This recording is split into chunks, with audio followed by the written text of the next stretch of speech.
दोस्तों आदाब है, मैं नीस अहमद खान हिंद वॉइस से आपसे मुखातिब हूँ। भगवा पर क्या गलत है, भगवा में क्या गलत है, भगवा है तो क्या गलत। मोदी के पूरी शिक्षा को और पूरे देश को भगवाकरण करने पर बोले हमारे उपराष्ट्रपति वेंकैया नायडू साहब। वो अयोध्या में संतों के बीच में थे, वहाँ पे उन्होंने तकरीर की कि अगर पूरा देश भगवा हो जाता है तो हम अपनी संस्कृति का उत्थान कर रहे हैं। हमारा देश है जिसने वसुदेव कुटुंबकम कहा है, पूरे देश में शिक्षा का प्रचार किया है। आज वो भगवा होकर शिक्षा का प्रचार कर रहा है, वो अपनी भाषा में कर रहा है, यानी संस्कृत में या देसी भाषाएं जो भी हैं उनमें जिस तरीके से भाषाएं, तो उसमें क्या बुरा है, ये होना चाहिए। हर देश अपना ऐसा कर रहा है। उपनिवेशिक जो शक्तियाँ थी यानी इंग्लैंड, अमेरिका, इन्होंने अपनी भाषा पूरे विश्व में फैला दी। अभी उसी भाषा के आगे पीछे हम लोग नृत्य कर रहे हैं। हमें अपनी भाषा का प्रसार करना चाहिए। कहने का मतलब है संस्कृत में करना चाहिए हर चीज़, हिंदी में करना चाहिए हर चीज़, ये उनका कहने का मतलब था। अब बताइए, कंप्यूटर जो कि पूरा का पूरा अंग्रेजी में है, उसके पूरे के पूरे जो उसमें जो सॉफ्टवेयर पड़े हुए हैं, जो ऐप्स पड़े हुए हैं, वो सब अंग्रेजी में खुलते हैं। हाँ, वो जापान की बात छोड़िए, उसने अपनी तरफ से सॉफ्टवेयर जारी कर लिए है। वो चीन की बात छोड़िए, चीन ने भी इस तरीके से कर लिया। भारत में तो अभी तक ये चीज़ें भी डेवलप नहीं हुई है। अभी हम उसे अंग्रेजी में चल रहे हैं, अंग्रेजी में ही बोल रहे हैं, अंग्रेजी में कर रहे हैं। अब कहाँ तक बदलेंगे? पूरा का पूरा गूगल अंग्रेजी में ही चल रहा है। गूगल को बनाने में आपको कितना टाइम लगता है, लेकिन उन्होंने कहा कि हम अगर अपनी भाषा में बात करें तो उसमें बुराई क्या है, करना चाहिए हमें।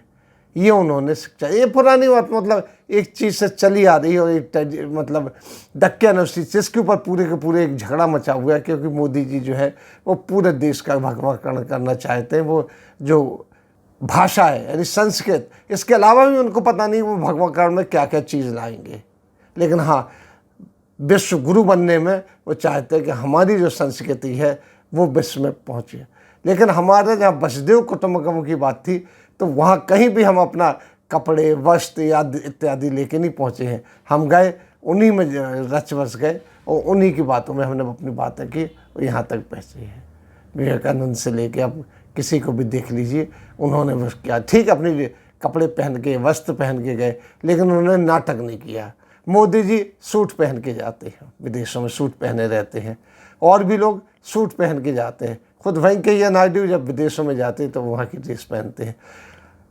अगर क्यों पहनते हैं? इनको भी अपना वही धोती कुर्ता और ऊपर से एक शॉल डाल के जाना चाहिए, जो यहाँ की ट्रेडिशनल ड्रेस है। हालांकि ये भी ट्रेडिशनल ड्रेस नहीं है यहाँ की, यहाँ तो धोती है, उसके बाद ऊपर से अधोवस्त्र है, इस तरीके की ड्रेस है। ये किस तरीके का प्रचार कर रहे हैं? फिर हमारे जो उपराष्ट्रपति अगर ऐसी बातें करते हैं तो अफसोस होता है कि देश कितने आगे बढ़ रहा है। वो कह रहे हैं कि हम अपनी संस्कृति, अपनी भाषा के ज़रिए विश्व गुरु बन सकते हैं, आगे बढ़ सकते हैं। वेंकैया नायडू ने कहा, वो संतों के बीच में बोल रहे थे, संतों की भाषा ही बोल रहे थे और कह रहे थे भगवे कपड़े पहनिए आप लोग।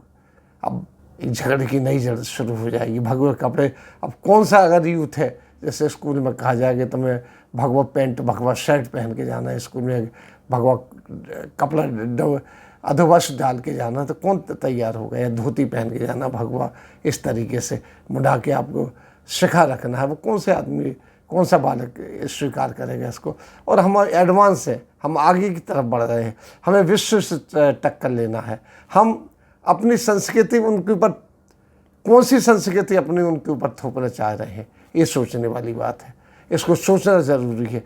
बड़े बड़े नेता भाई बात कहने लगे। अब हमारे उपराष्ट्रपति ने कहा, अब देखिए कल से घनघोर बात इसमें शुरू हो जाएगी कि ऐसा शुरू होना चाहिए, ऐसा शुरू होना चाहिए, हमें अपनी भाषा में उनसे बातचीत करना चाहिए। ठीक है, कीजिए, आप संस्कृत बोलिए, आप हिंदी बोलिए, आप और उनसे किस तरह की भाषा। अगर हिंदुस्तान में भी अपनी मातृभाषाएं लोग बोलने लगे तो केरल की भाषा जो है वो दिल्ली में नहीं समझी जाएगी, दिल्ली की जो भाषा है वो केरल में नहीं समझी जाएगी, तमिलनाडु की भाषा वो तमिलनाडु के बाहर नहीं समझी जाएगी। आमतौर पर जो तमिलियन रहते हैं वो ये समझ लेंगे।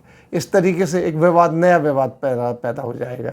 आपको याद होगा, ये काफ़ी पुरानी बात है, 60s के पहले की बात है कि जब ये हुआ कि राष्ट्रभाषा, हिंदी को राष्ट्रभाषा डिक्लेयर किया गया और आप उसमें चिट्ठियाँ भी लिखिए तो एड्रेस हिंदी का डालिए, सब चला। तो साउथ में जो ट्रेनें जा रही थी उनके तोड़ तोड़ के बैंक के जो सब डाक के डब्बे चलते थे उसमें पूरे पत्राचार निकाल के जला दिए गए। काफ़ी उधम हुआ। वहाँ पर जो होर्डिंग लगी थी हिंदी के या किसी चीज़ के, वो जला दिए गए। ये अजीब विवाद अभी तक चलता है वहाँ पर, देसी भाषा विदेशी भाषा। हालांकि हमारे यहाँ 13-14 मातृभाषाएँ हैं, मातृभाषा क्या राष्ट्रीय भाषाएँ हैं, लेकिन मातृभाषा एक ही हमारी हिंदी। अब हिंदी में अगर हम जाके किसी भारत में ही किसी देश में प्रदेश में बातचीत करते हैं तो उनकी समझ में नहीं आती। मैं खुद केरल गया, केरल में मैंने एक सब्जी वाले से जब हिंदी में बात की तो वो नहीं समझा। तो हमारे दोस्त थे ज्ञानेंद्र पांडे, आजकल संपादक हैं, वो हंसने लगे, बोले क्या बात कर रहे हो तुम, एक यहाँ की भाषा के अलावा दूसरी भाषा नहीं समझेगा। ये चीज़ है यहाँ पे। लेकिन हम बार बार विश्वगुरु बनने के चक्कर में इन चीज़ों का प्रचार कर रहे हैं, अपने वस्तुओं का प्रचार कर रहे हैं, अपने कल्चर का प्रचार नहीं कर रहे हैं, अपनी विज्ञान और बुद्धिमत्ता का प्रचार नहीं कर रहे हैं। आज अगर हमने मिसाइल बनाई है तो मिसाइल भी अब कलाम ने बनाई है, पीछे कलाम ने मिसाइल बनाई है तो वो भी उन्होंने इंग्लिश में ही बनाई होगी। जो सोचा होगा, लिखा होगा, उसके फार्मूला दिए होंगे, लिखे होंगे, उसको इंग्लिश में ही बनाया होगा। सारी चीज़ें अंग्रेजी में चलती है। आपको क्या ज़रूरत है कि अपनी भाषा इस्तेमाल लगाएं और उस पर ये करें। वो हमारे वाइस प्रेसिडेंट ने बात कह के नया विवाद पैदा कर दिया है। इसके साथ ही हम आपसे लेते हैं विदा। अगले अंक में फिर वापस आएंगे किसी नए विषय के साथ। दीजिए हमें इजाज़त।